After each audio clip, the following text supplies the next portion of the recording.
day. This is Nation's Voice Tower, your most preferred YouTube channel. My name is Angelo. How have we been? As for we over here, we've been doing perfectly okay. I would like to commend all our subscribers and all users of this platform and channel for over time keeping faith in us and always giving very positive appraisals and appraisals that will go far to edify the platform. All right, I would take responsibility for any mistake that you find in any of these videos. All right, why am I saying this? I noticed there were lots of corrections, or few corrections rather, in the comment section from the work, the last work I did. All right, I would love to say thank you to all the subscribers that took their time to make corrections or to effect corrections to the betterment of that video. Kudos to you all. Without you, we wouldn't be doing this. Okay, thank you so much. Now, straight to the update of the day. David Hundeyin has released a documentary that would actually go very far to put Bola Asiwaju Ahmed Tinibu in trouble. Yes, this documentary is an overview and analysis of everything that has conspired from day one till date. And I'll tell you what, you would not like to miss this documentary, because what David Hundeyin said and showed in this documentary would actually be revealing to you. However, lots of stones were unturned, all right, in this particular documentary, and lots of stories too that you are yet to hear are in this documentary. Okay, although I decided to make it a cutaway and give you a brief of it, but let me tell you what, David Hundeyin never brings less. Okay, so what am I trying to say? Pay attention, pick a seat, and watch this very important documentary. I think, according to David Hundeyin, Bola Ahmed Tinibu is about to bite the dust, because this particular one, apart from the information already embedded in this video, this particular bomb will so blow him off the face of the earth. I am so sorry for Bola Ahmed Tinibu, because with the likes of David Hundeyin and other investigative journalists, I don't think you are safe. Please watch this video, and after watching this documentary, then we can now talk. Don't forget, don't touch that dial. This documentary will break you. Bola Ahmed Tinibu. Wow. Watch this. Nigeria's President Bola Tinubu is facing an unprecedented crisis of legitimacy following the failure of his Western-backed attempted military invasion of Niger. A legal deposition in the US has established that the Chicago State University degree certificate that Tinibu submitted with his presidential declaration was forged. Under Nigerian electoral law, submission of a forged certificate to the country's independent National Electoral Commission is grounds for immediate disqualification. Following the disputed results of the February 25 presidential election in Nigeria, Tinibu has faced multiple legal challenges from the two major opposition parties, which won a combined 60% of the official vote count. Atiku Abubakar of the People's Democratic Party and Peter Obi of the Labour Party have been in court since May, alleging multiple breaches of electoral law by Tinibu. A key issue anchoring Atiku Abubakar's case is that Tinibu committed multiple instances of perjury on his presidential declaration form, including submitting a forged degree certificate and failure to declare an additional nationality. Another key issue anchoring both opposition cases is a 1993 US drug trafficking investigation involving Tinibu, where he was ordered by a court in Chicago to forfeit $460,000 in proceeds of heroin trafficking found in his bank accounts. Despite the many question marks surrounding Tinibu, French President Emmanuel Macron and US President Joe Biden both initially seemed very keen to establish cordial relations with his government, especially when it came to the proposed military invasion of Niger following the removal of Mohamed Bazoum from office. At Nigeria's appeal court, Tinibu's lawyers successfully argued that his prior involvement in criminal activity like drug trafficking was not grounds for disqualification, because the forfeiture was a civil case instead of a criminal one, and it was his bank accounts that were charged with laundering drug money and not him. But Tinibu's fortunes began to change shortly after failing multiple times to get the Nigerian military to invade Niger. First via an attempted illegal deployment of Nigerian special forces into Niger, which was foiled when the attack plans were leaked to a journalist, then via a formal request to the Nigerian Senate, which was rejected, and finally via a joint ECOWAS military intervention, which again failed to materialize.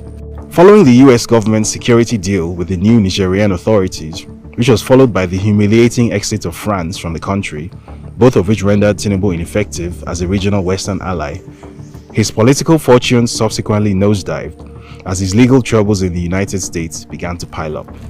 Atiku Abubakar's lawyers sought a subpoena to compel Chicago State University to reveal everything it knows about Bola Tinibu, who claims to have graduated from the institution in 1979.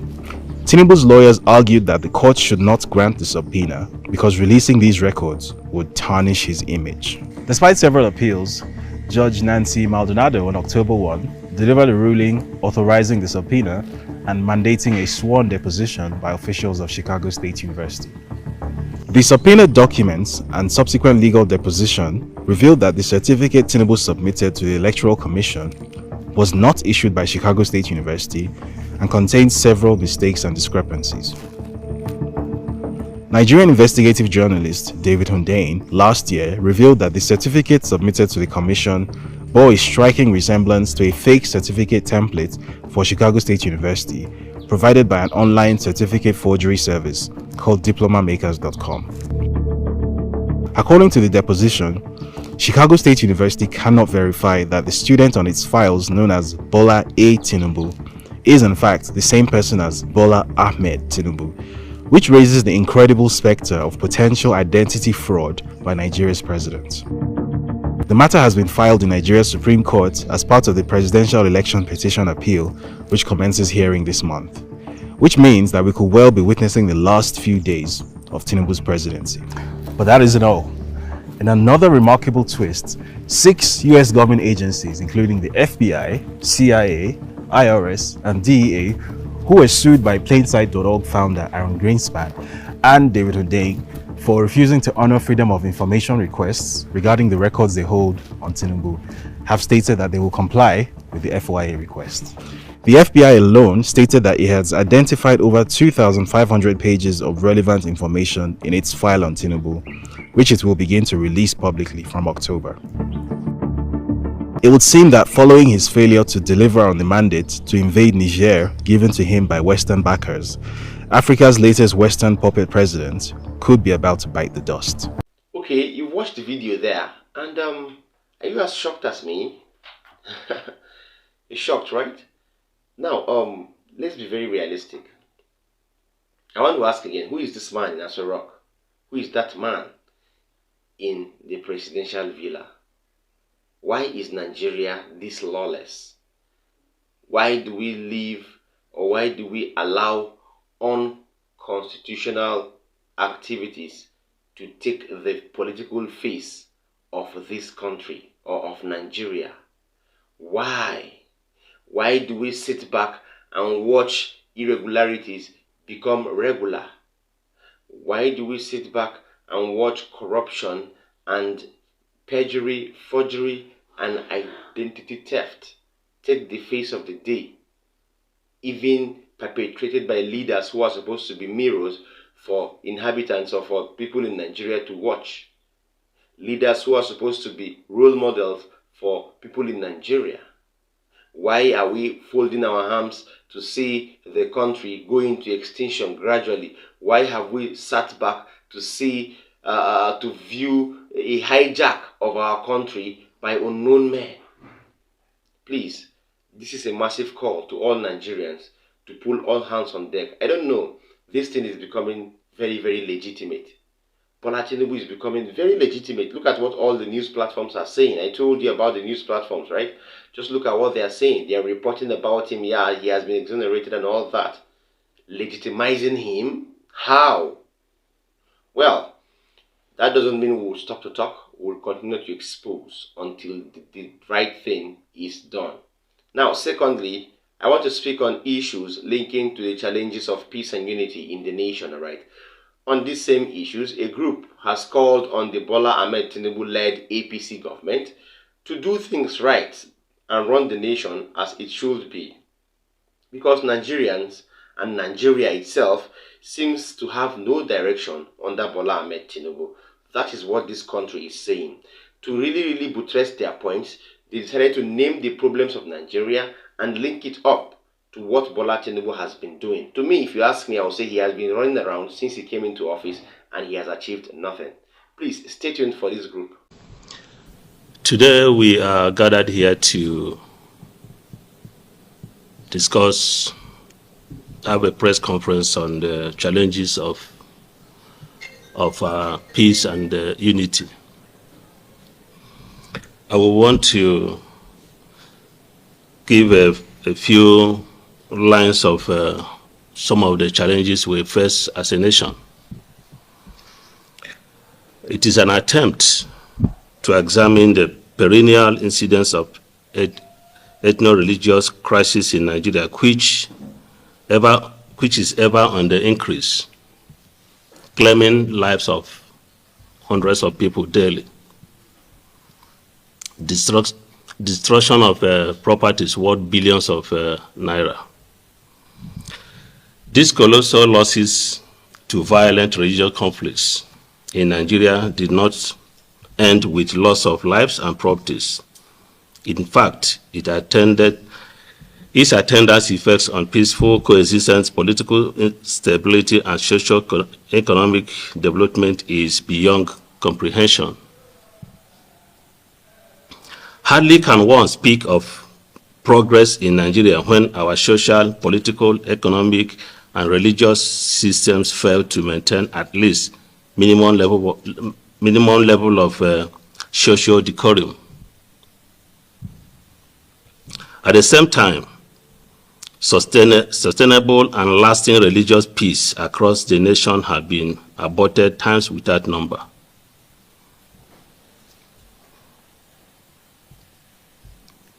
Owing to the recurrent crisis of religious conflicts, as those religious conflicts linger on, distrust and suspicion became the order of the day, more especially between the inherence of Islam and Christianity in Nigeria. Though there are records of occasional conflicts between African traditional religion and other religions for a number of reasons. Insecurity constitutes all forms of violent activities in a country. This could be political, economic, or social violence, as long as such actions disrupt the peace and stability of the society, thereby altering the normal order living of the people. In addition, it is total breakdown of law and order in a country, which alters the normal course of life of the people and even that of the government, resulting in social disorder. Wanton destruction of lives and property. Insecurity in Nigeria has to do with various situations of social unrest or violent uprisings in the country. It also concerns how these have impacted on the social, economic, political development of this nation. All right, welcome back. If you're just joining us, this is still Nation's Voice Tower, your most preferred YouTube channel. The group there are trying to be very specific in what they are saying. They are directing this to the federal government. And it should be no coincidence that the federal government is doing nothing at this time. So if you want to call a spade, we should say it not hiding under the carpet or hiding on the fence or sitting on the fence, let me say. The federal government have done little or nothing to curb anything in Nigeria.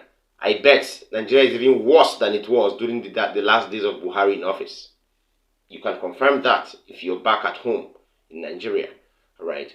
So, because the reports we're having and things we're seeing and relations that speak to us are telling to the world that Nigerians or that Nigeria itself is under a very bad condition at this time. We don't need to be outside to know what is happening in Nigeria. We don't need to be far away to know what is happening in Nigeria. Nigeria is ours, and if we don't fix Nigeria, no one would fix it. All right. So, Bola Tinibu, is either you vacate office, resign. Why are we asking you to resign? Why are we asking you to vacate office? We're not asking you to vacate office because you can't govern or because you're not a good leader.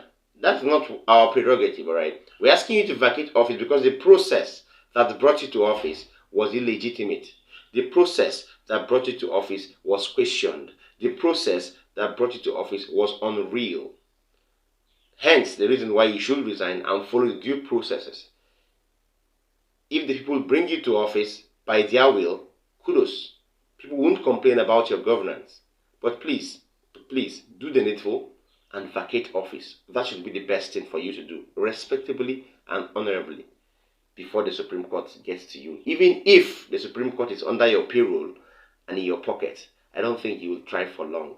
This is Nigeria. Of course, that is Nigeria. Finally, I have Obi Ezekwesili, former Minister of Education. In a speech, she actually spoke at length, and then she was trying to give her own opinion on the unprecedented polity in Nigeria and as it affects the masses, the style of governance, and the economic growth. Because if the governance or the mode of governance is very, very bad, and if the masses are not enjoying the sort of political stability in the country, that means the economy would not grow. That is how it works, all right? So without much ado, please stay tuned for Obi Ezekwesili, former Minister of Education. Because some still don't know, but will discover in the course of the next 3 days. The School of Politics, Policy and Governance, the SPPG, is derived from the vision and the mission of Fixed Politics, a research-based citizens' intervention to support the idea of a structural transformation of Africa's politics. And we started with a research work conducted by yours sincerely after I stepped down from running for office of president in the 2019 election, having come very frontally with the rottenness of our politics and the political system, I took time to go and study what is wrong with Africa's politics. And that research was from the perspective of analytically understanding what correlation Africa's state of politics had with its underperformance economically. And a very strong correlation was established.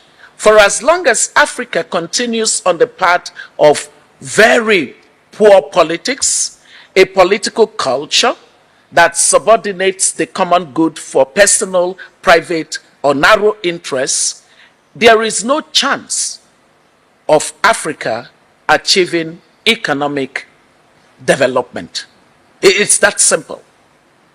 So those who think that we can stay as we are and that somehow we will achieve across the countries of our continent, I need you to know that data proves it, that we will not. And so the urgency of structurally transforming our politics became the mantra of the Fixed Politics movement.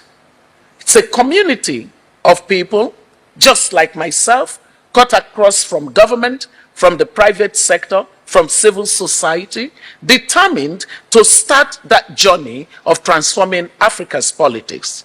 Thank you so much, Obi Ezekwesili, for that speech, because people need to hear this. Yes, sometime in 2019 she delved into politics, but wasn't successful. But a politician is a politician, all right? So because they are politicians does not mean they can't say the truth. I'm happy that Obi Ezekwesili, who is vastly experienced in governance in the country, has spoken. And what she said is really, really, really true. So Bola Tinibu should, bring his cabinet together, and either you leave office, I've said it, leave office, or there is no second option, just leave office. You came there illegitimately, just leave, just like someone who stays at home, and then someone who you don't know from Adam comes into your house and is trying to, debate the house ownership with you. How? Telling you to go to court with your own house. Do you understand me? It's very, very absurd, all right? It's very absurd. So Bola Tinubu should, I don't know what we should call this, but, well, we hope that everything that is coming out, both files, exposés, and all that, would work on this, okay, or would work on this illegitimate emergence of a president. We hope on the Supreme Court. If the Supreme Court cannot give justice, then I think we'll follow other means, legal means. Thank you so much. I hope you enjoyed our updates together. I want to urge you to please like our videos, share them. Don't forget to drop a comment for us in the comment section. And if you're watching me for the first time, please tap the subscribe button as well as the notification bell so that you get to link up when I drop a new update. From my table, I'm saying see you next time. Bye.